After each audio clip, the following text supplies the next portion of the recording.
Hi అండి, welcome back to our channel.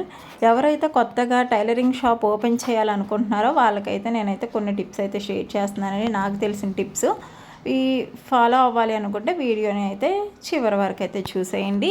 Main shop start చేయడానికి ఏదైనా బిజినెస్ స్టార్ట్ చే 3 లక్షణాలు ఉండాలండి. ఏంటంటే ఫస్ట్ వన్ వచ్చేసి ఇంట్రెస్ట్, సెకండ్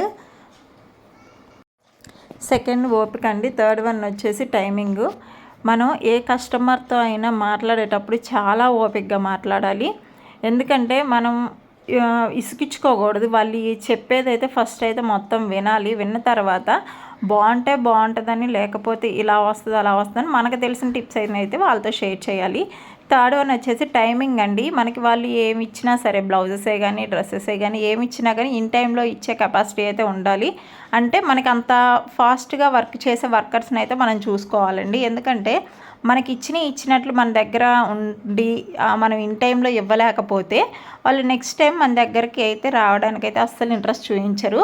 వీళ్ళు ఇన్ టైంలో ఇవ్వట్లేదని చెప్పేసి అలా ఒక బ్యాడ్ ఒపీనియన్ అయితే వాళ్ళ మీద పడిపోద్ది వాళ్ళకి.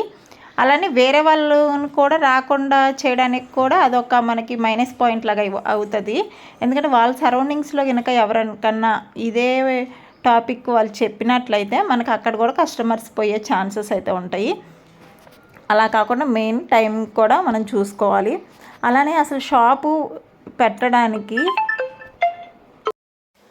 షాపుకి కావాల్సిన చిన్న సెటప్ని ఎలా సెట్ చేసుకోవాలని నేనైతే చెప్తున్నానండి. మెయిన్ అయితే మనకు ఒక బల్ల లాంటి సెటప్ అయితే కావాలండి. ఎందుకంటే కొంచెం మనకు ఫ్రీగా కటింగ్ చేయడానికైతే వీలుండేటట్లుగా మనం బల్ల సెటప్ చేసుకోవాలి. అలానే ఒక ఐరన్ బాక్స్, మనకి లైనింగ్స్ కానీ ఇవి ఐరన్ చేసుకోవడానికి ఐరన్ బాక్స్ కావాలి. అలానే సీజర్స్, టేపు, ఇంకా ఇవి మార్కర్స్ ఉంటాయి కదా, ఈ మార్కర్స్ ఇవన్నీ ఇంకా చిన్నవండి. ప్రతి టైలరింగ్ చేసే వాళ్ళకైతే ఇవి తెలుసు కదా.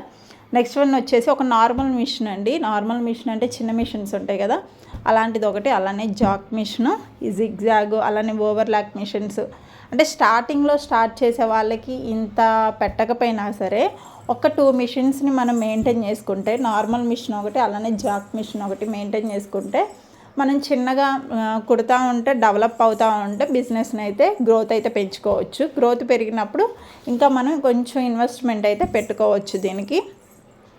వీటితో పాటు ఇంకా తర్వాత ఫ్యూచర్లో ఇంకా మా బిజినెస్ పర్లేదు డెవలప్ అవుతుంది అనుకున్నప్పుడు ఇలానే కంప్యూటర్ ఎంబ్రాయిడరీ, అలానే మగ్గం వర్క్ ఇవి కూడా పెట్టుకొని మనం కొంతమంది వర్కర్స్ని అయితే పెట్టుకుంటే ఇంకా మంచిగా బిజినెస్ని అయితే డెవలప్ చేసుకోవచ్చు. అలానే మనం ఇవి తీసుకుంటాం కదా థ్రెడ్స్, ఇవన్నీ నార్మల్ షాప్స్లో కాకుండా మనం బల్క్గా ఒకేసారి తెచ్చుకుంటే, క్వాంటిటీ ఎక్కువగా తెచ్చుకుంటే మనకు ₹1 తక్కువగా వస్తుంది. కాబట్టి అందులో కూడా మనకైతే ₹1 అనేది సేవ్ అవుతుంది. అలానే ఇంకా ఈ మగ్గం వర్క్ స్టార్ట్ చేసే వాళ్ళైతే అన్నీ ఒకేసారి చోట ఈ థ్రెడ్స్, అలానే జర్దోజీ ఇవన్నీ ఉంటాయి కదా మెటీరియల్స్, ఇవన్నీ బల్క్గా తెచ్చుకుంటే వాళ్ళకు కూడా ₹1 అయితే సేవ్ అవుతుంది. అలానే ఈ వర్కర్స్ నుండి ఎక్కువగా మ్యాక్సిమం కలకత్తా బెంగాలీ జెంట్స్ ఉంటారు కదా, కొంచెం ప్రొఫెషనల్స్, వాళ్ళతో మీరు డీల్ పెట్టుకొని మాట్లాడి, అలాంటి వాళ్ళు కూడా ఉంటారండి సిటీస్లో అయితే. వాళ్ళని కొంచెం ఎంక్వైరీ చేసి వాళ్ళు ఎక్కడున్నారు ఏంటనేది కొంచెం ఎంక్వైరీ చేసిన తర్వాత బెంగాలీ కలకత్తా వాళ్ళు జెంట్స్ని అయితే పెట్టుకుంటే మంచిగా వాళ్ళు కొంచెం ప్రొఫెషనల్ వాళ్ళు అయితే స్టిచ్చింగ్ అయితే బాగా చేస్తారండి. అలానే తక్కువ టైంలో అయితే స్టిచ్ చేస్తారు. అంటే ఇన్ టైంలో అయితే వాళ్ళు అందించగలుగుతారు. వాళ్ళకి కొంచెం ఇన్ టైంలోనే ఇలా అని చెప్పేసి వాళ్ళకి కొంచెం టైమింగ్స్ కూడా చెప్పాలి. ఈ టైంకి వచ్చేసి ఈ టైం వరకు లంచ్ అవర్ ఇంత వరకు అని చెప్పేసి అలా మనం ఒక టైమింగ్ అనేది వాళ్ళకి మెయింటైన్ చేస్తే, అలానే మనం శాలరీ కూడా వాళ్ళకి ఇన్ టైంలో ఇచ్చామనుకోండి, వాళ్ళకి కూడా అదొక హ్యాపీగా అనిపించేసి వాళ్ళు కూడా వర్క్ మీద ఎక్కువ ఫోకస్ పెట్టడానికైతే ఛాన్సెస్ అయితే ఎక్కువ ఉంటాయి. కాబట్టి మీకు దగ్గరలో కానీ ఎవరన్నా వేరే వాళ్ళ ద్వారా అయినా సరే కొంచెం ఎంక్వైరీ చేసేసి బెంగాలీ కలకత్తా జెంట్స్ని ఎక్కువ షాప్లో ప్రిఫర్ చేయడానికైతే చూసుకోండి. ఎందుకంటే కొంచెం ఈ టైలరింగ్కి ఎక్కువగా ప్రొఫెషనల్స్ అంటే వాళ్ళు ఉంటారు, మన వాళ్ళు కూడా ఉంటారు, కానీ మన వాళ్ళలో కొంచెం తక్కువ మంది ఉంటారు కదా, వాళ్ళైతే ఇంకొంచెం బెటర్గా చేస్తారన్నట్లుగా. అలా వాళ్ళకి ఇంత అని చెప్పేసి శాలరీ మాట్లాడుకొని వాళ్ళని పెట్టుకుంటే వర్క్ బాగుంటుంది. తర్వాత ఇంకా డెవలప్ కూడా చేసుకోవచ్చు.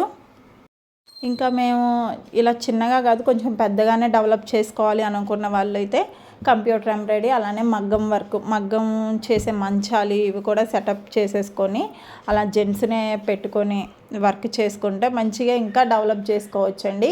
కాకపోతే అమౌంట్ అనేది కొంచెం ఎక్కువ అయింది. అంటే మనం బిజినెస్ స్టార్ట్ చేసేటప్పుడు కొంచెం అమౌంట్ అయితే పెట్టాలి, తప్పదు. అలా పెట్టి మనం బిజినెస్ అనేది డెవలప్ చేసుకుంటూ ఉంటే మనకి ప్రాఫిట్ కూడా కొంచెం మంచిగానే ఎర్న్ అవుతుంది.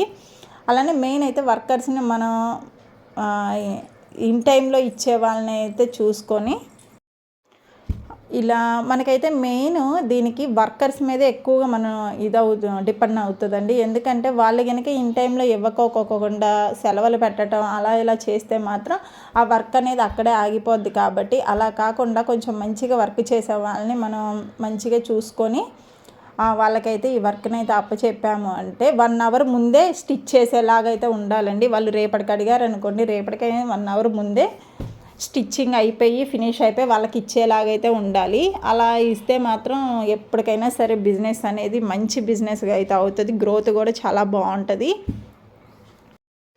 అలానే కొంతమంది ఏంటంటే బ్లౌజ్ స్టిచ్చింగ్ చేసేటప్పుడు వాళ్ళే మెటీరియల్స్ అన్నీ తీసుకొస్తారు. అంటే లైనింగ్ ఇవన్నీ వాళ్ళే తీసుకొస్తారు. అలా కాకుండా కొంతమంది మీరే వేసేయండి అని చెప్పేసి ఆ అమౌంట్ కూడా మేమే ఇస్తామని చెప్తారు కదా. అలాంటప్పుడు ఏం చేయాలంటే మనం వేసే మెటీరియల్ కూడా కొంచెం మంచి క్వాలిటీ అయ్యి ఉండాలండి. ఎందుకంటే మనీ తీసుకుంటున్నారు సరిగా వేయట్లేదన్న నేమ్ అయితే అస్సలు రాకూడదు బిజినెస్లో అయితే.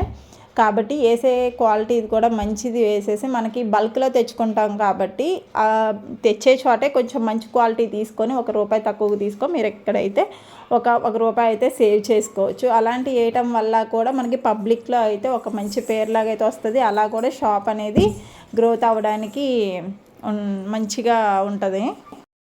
అలానే మనం యూజ్ చేసే థ్రెడ్స్, అలానే పైపింగ్ థ్రెడ్స్, ఇంకా ఇవి స్టోన్స్, మగ్గం వర్క్కి అయితే స్టోన్స్ ఇవన్నీ కొంచెం మంచిగా షేడ్ అవ్వని మంచి క్వాలిటీ తీసుకొచ్చేయటం వల్ల లుకింగ్ కూడా బాగుంటుంది, ఫినిషింగ్ కూడా బాగుంటుందండి. ఈ కలకత్తా వాళ్ళు ఏంటంటే కొంచెం ఫినిషింగ్ అనేది చాలా నీట్గా అయితే ఉంటుందండి. వాళ్ళు స్టిచ్చింగ్ చేసేటప్పుడు ఎక్కువగా మనకి ఈ క్లాత్ వేర్కి టైలరింగ్కి ఎక్కువగా సంబంధించి కలకత్తా నుంచే ఎక్కువగా ఉంటారు. కాబట్టి అలాంటి వాళ్ళు ఇక్కడికి వచ్చి అలా స్టిచ్చింగ్ చేసే వాళ్ళు కూడా ఉంటారు. ఒకసారి అయితే మీ సరౌండింగ్స్లో ఎవరైనా ఉన్నారని అయితే కనుక్కొని వాళ్ళని ఒక 2 మెంబర్స్తో స్టార్ట్ చేస్తే 2 మెంబర్స్ని స్టార్ట్ చేసి చిన్నగా వాళ్ళ చేత బిజినెస్ అనేది స్టార్ట్ చేస్తే అదే గ్రోత్ అయిన తర్వాత ఇంకొంతమందిని పెట్టుకొని వర్కర్స్ని అయితే ఇంకా ఇంప్రూవ్ చేసుకోవచ్చు. అలానే ఈ జాక్ మిషన్ వాడేటప్పుడు కంపల్సరీగా స్టెబిలైజర్ని అయితే యూజ్ చేయాలండి. ఇంకా ఈ నార్మల్ మిషన్స్ అయితే మనకి ఎలాగూ మోటార్ మిషన్స్ వచ్చినాయి కాబట్టి కింద యాక్సిలేటర్ ఇవి ఉంటాయి కాబట్టి ఇవన్నీ నార్మల్గా స్టిచ్ చేసే వాళ్ళకి టైలరింగ్ వాళ్ళకి ఒక ఐడియా అయితే ఉంటుంది. ఇలాంటి చిన్నవి చూసుకొని మంచిగా ఒక చిన్న సెటప్ లాగా అయితే వేసుకొని ఇంకా మీకు ఏమైనా టిప్స్ ఏమైనా తెలిస్తే కామెంట్ సెక్షన్లో కామెంట్ చేయండి. వీడియో నచ్చితే లైక్ అండ్ సబ్స్క్రైబ్.